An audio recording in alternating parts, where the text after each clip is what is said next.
என்னடா அதை ஏன்டா கேக்குற? எங்க அப்பா காலையில ஜட்டி வாங்கிட்டு வந்தாரு, சைஸ் பத்தவே இல்லடா.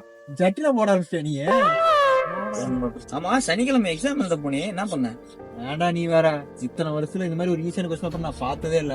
செம்ம ஈஸி, நோரிக்கிட்டேன். எத்தனை வருஷமா அப்படி எழுதிட்டு இருக்க? இது மை ஃபர்ஸ்ட் அட்டெம்ப்ட்ரா. ஏண்டா எக்ஸாம் எழுதணும்னா தமிழ் அவ்வளவு கஷ்டம் சொல்லிட்டு இருக்காங்க, நீ மட்டும் ஈஸிங்கிற? ஏய் நான் இங்கிலீஷ் மீடியம், யூ நோல. அதுக்கு இல்ல மச்சி, ஃபர்ஸ்ட் ஹாஃப் ஃபுல்லா தமிழ்ல இருந்துச்சு. என்னடா இங்கிலீஷ்ல காணன்னு பார்த்தா செகண்ட் ஹாஃப்ல டிரான்ஸ்லேட் பண்ணி வச்சிருந்தாங்க. அதுல இருந்து எழுத ஆரம்பிச்சிட்டேன். அட பொம்மால உங்களெல்லாம் யார எக்ஸாம் எழுத சொல்றது? தோ வந்துட்டான்ல என் மச்சான். இவனுக்குலாம் எதுக்குற குரூப் 4 அப்ளை பண்ணி விட்ட? அதுவா, நான் அப்ளை பண்ண போனேன். சரி சும்மா தானே சுத்துறேன்னு நான் அப்ளை பண்ணி விட்டேன். அதுக்கு என்ன போ? என்னமோ போங்க. சரி நீ எப்படி எழுதுன? அடையாண்டா, நானே எக்ஸாம் ஏதோ அப்ளை பண்ணிட்டோமேன்னு எழுதிட்டு வந்தேன். ஒரு மயிரும் தெரியாது. அப்ப எவனுமே படிச்சுட்டு எக்ஸாம் போறது இல்லையாடா? உங்கள மாதிரி ஆட்கள் அப்ளை பண்றனால தான்டா நல்லா படிச்சுட்டு எக்ஸாம் போறவனும் கூட அட்டன் பண்ண முடியாத அளவு கொஸ்டின் கேட்டுறானுடா.